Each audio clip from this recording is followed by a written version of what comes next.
Hey, thanks for joining me for another Bookvertizement. My name is Jackson Bubeltz. I own an insurance agency. It's called Elevated Insurance. But I do these Bookvertisements because I feel I've been really fortunate to have access to a lot of information.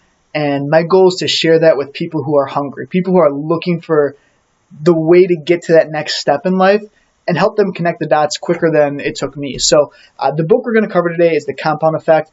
There are a handful of books that have changed my life, and this is one of them. The two big takeaways that I have from Darren Hardy's book are, one, changes are made incrementally. It's not this huge thing. It's working on it every day. And the other thing is, if you don't want to quit a bad habit, don't try, because you won't.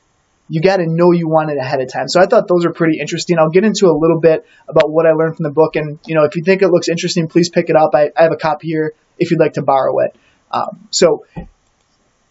Darren Hardy was mentored by a guy named Jim Rohn. He had a lot of students, but Darren and Tony Robbins were two of his most notable students. And one of the big things with this book is identifying processes and also finding people who can help you get there. So if you don't have a mentor yet, this is something that really drove home, hey, Jackson, you got to find someone. We'll start with awareness and surrounding. And really, it's a parable. I don't remember what the guys' names were, so we'll call them Charles, Chuck, and Charlie.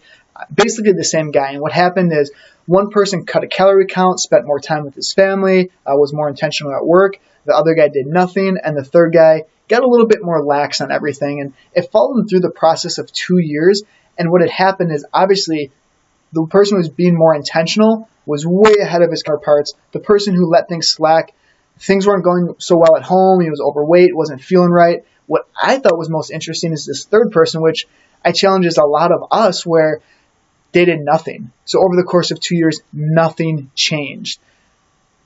The folks that I hang out with and the people who I want to interact with are the people who are more of this Charles mindset, where they're looking for the next way to grow. So I would challenge everyone. If there's someone that you want to be like, ask them for a cup of coffee. They will feel very good about the opportunity to talk about how they got where they are, and you'll learn a lot as well. Moving on to habits. This whole book is about habits, so I can't cover everything in 5 minutes. But Darren brings in Aristotle, which is a pretty powerful name, and you can read it here. We are what we repeatedly do. So whether it's a habit we're proud of or a habit we're not proud of, a lot of times these things are happening on autopilot. And he challenges, hey, how many things do you actually vote on when you hit next in the queue for Netflix, or you go outside for a cigarette, or you order an extra appetizer or beer with your meal? Are those intentional, or is that just happening because that's what you've always done?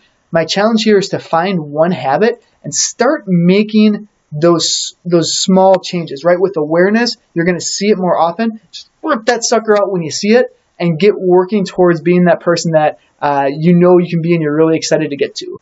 And I don't know how this stuff always works it into my Bookvertisements, but we're going to talk about getting lucky. So Darren meets with hundreds of highly, highly successful people all across the world. And he built out a little equation for what luck is. And he says it's preparation. So doing things like reading the books, meeting the people, studying, having a fantastic attitude, and knowing what you want, having that awareness of where you want to go. So when you see that opportunity, you can act.